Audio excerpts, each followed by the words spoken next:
Deal 47 all day for all AM/PM pop-off. Popping off as much rugby league information as possible. Right now, the 2012 Wooden Spoon in Australian Rugby League going to Parramatta Eels. They only avoided it in 2011 by winning a spoon battle. They got it in 2012 and in 2013.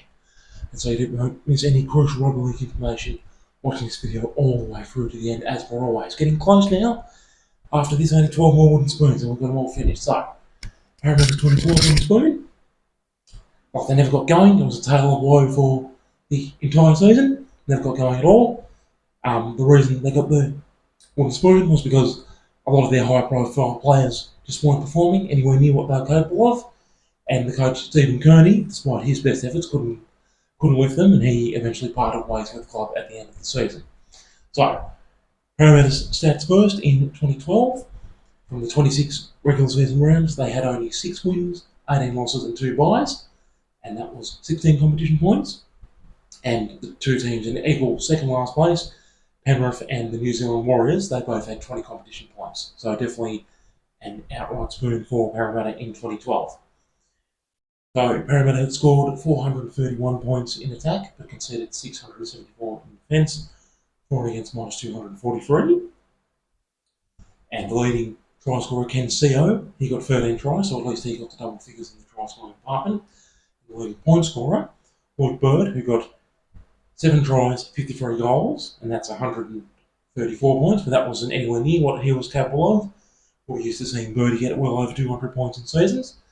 And the other point scorer, Chris Sandow, no one knew what he was capable of either. He got 9 tries, 14 goals, and 3 field goals, and that is 67 points altogether by Chris Sandow. So, yeah, not good at all by anyone across the board. So, the reason Parramatta got the spoon is because, so first of all, Stephen Kearney, look, champion player, no one can deny, legendary forward, who played a whopping 264 games in his career, which is enormous.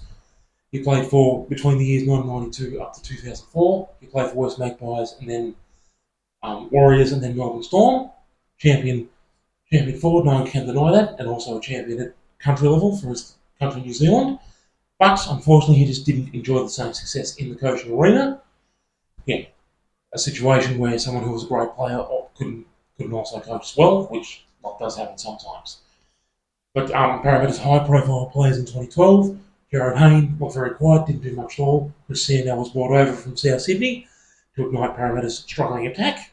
We're used to seeing him carve up in attack at South Sydney, but he didn't do the same at Parramatta. Just didn't play anywhere near his best very often. Just like the odd game here and there where he played well, but most of the time he was struggling. He even ended up in reserve grade at different times in the 2012 season. Willie Tonga as well. They brought the lethal attacking centre, Willie Tonga, who'd picked up dozens of tries over the years for both Bulldogs and Cowboys, while he managed just one. A player of his try-scoring ability, he managed just 1 try for the entire 2012 season, which was bitterly disappointing indeed. And what also didn't help was that 2 of Parramatta's all-time legends, Nathan Hindmarsh and Burt, both their careers coming to an end, both retiring at the end of the 2012 season. So, yeah, things just went from bad to worse for Parramatta in 2012.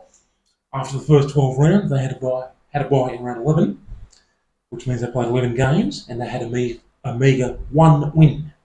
They'd won just 1 game out of their first 11 games, which put them a long way behind the 8 ball, and just made it extremely difficult to make up the lost ground and avoid the wooden spoon. They did at least win 5 more games over the remainder of the season, but that was too little too late, unfortunately. So, the moments in the sun, the only games that Parramatta did win in 2012 in round 5, so they took to round 5 to get the first win. They'd beaten Manly 29-20 at the old Parramatta Stadium.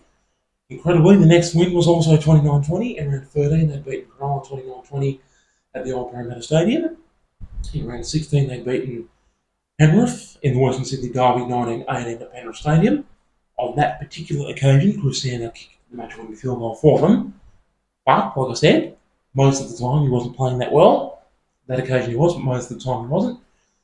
And then towards the end of the season, Parramatta did manage a little section where they had 3 wins in 4 games.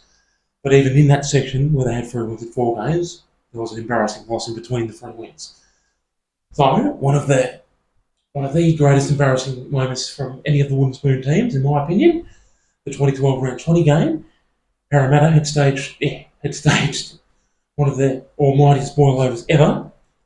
Situation where the eventual wooden spooners beat the eventual premiers. Parramatta beat Melbourne Storm 16-10 at Parramatta Stadium in 2012 round 20. Unbelievably, Storm, of course, were in a low patch at that point in the season. They eventually turned things around, regained top form and won the comp, beating Bulldogs 14-4 in the 2012 grand final. And even though they were at a low point just in this particular phase of the season, it was a committed, disciplined, defensive display by Parramatta to end up winning the game 16-10. So we're all left wondering where on earth was that form the rest of the season? Why weren't they playing like that the rest of the season? If they played like that more often, they definitely wouldn't be getting the spoon, and Coach Stephen Kearney definitely wouldn't be exiting the club either. And fittingly and appropriately, all-time legend Nathan Hindmarsh scored the winning try when they beat Storm 16-10 to seal one of the all-time great upset wins. The next game, 2012 round 21, they flogged Brisbane Broncos 42-22 up at Suncorp. So that was an excellent win.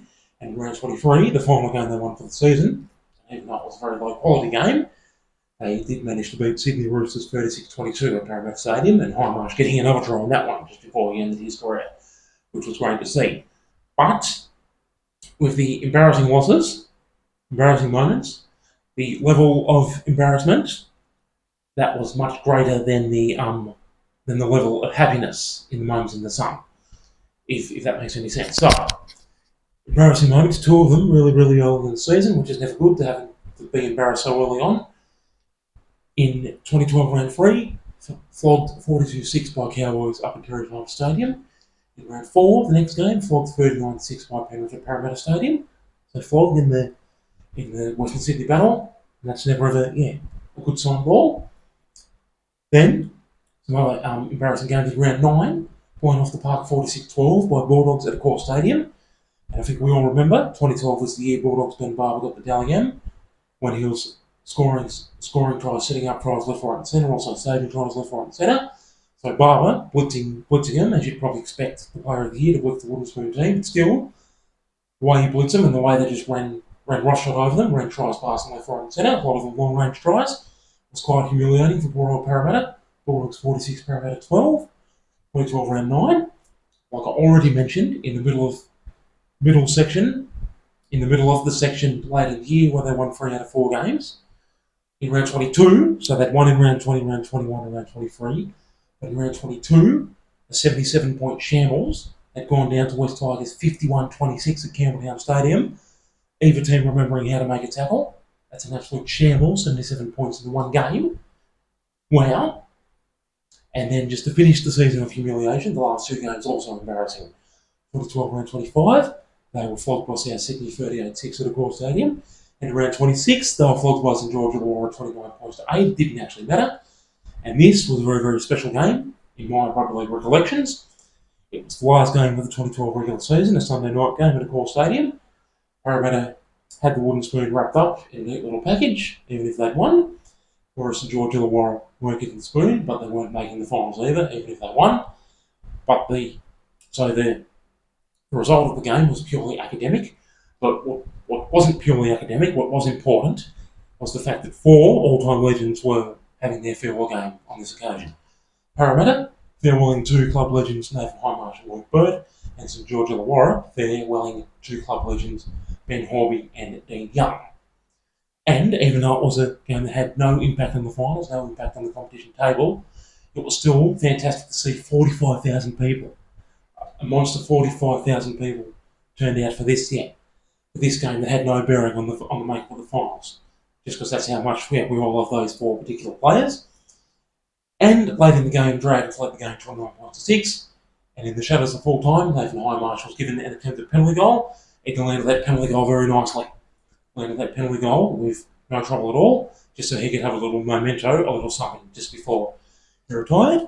And he actually was a player who did know how to kick goals. He just didn't get many goal-kicking opportunities during his career, because obviously, while he was playing, Clinton Chivosky was Parramatta's first-choice goal kicker, and then when Chivosky went to Canberra, Burt then became Parramatta's first-choice goal kicker. So, of course, Hindmarsh didn't get many opportunities behind those 2 excellent goal kickers. But When he finally got an opportunity in his last ever game, he managed to nail the penalty goal just to make it 29 points to 8. A 29-8 loss instead of 29-6. So, there you go. Your boy DL47 all day for real. I've been this motherfucker all day for real. Thank you so much for watching all the way through to the end. So you didn't miss any imperative rugby league information. The next Wooden Spoon 2013 is also Parramatta, and it's a very similar tale of woe. Very similar to their 2012 season, where they just didn't get out of first gear and didn't offer the competition much at all at any point in the season. And if you're still watching all the way through to the end, thank you so much for ongoing, pulverising, devastating support. Nearly there now, just 12 more Wooden Spoons. Your boy all day, DL47, toodaloo.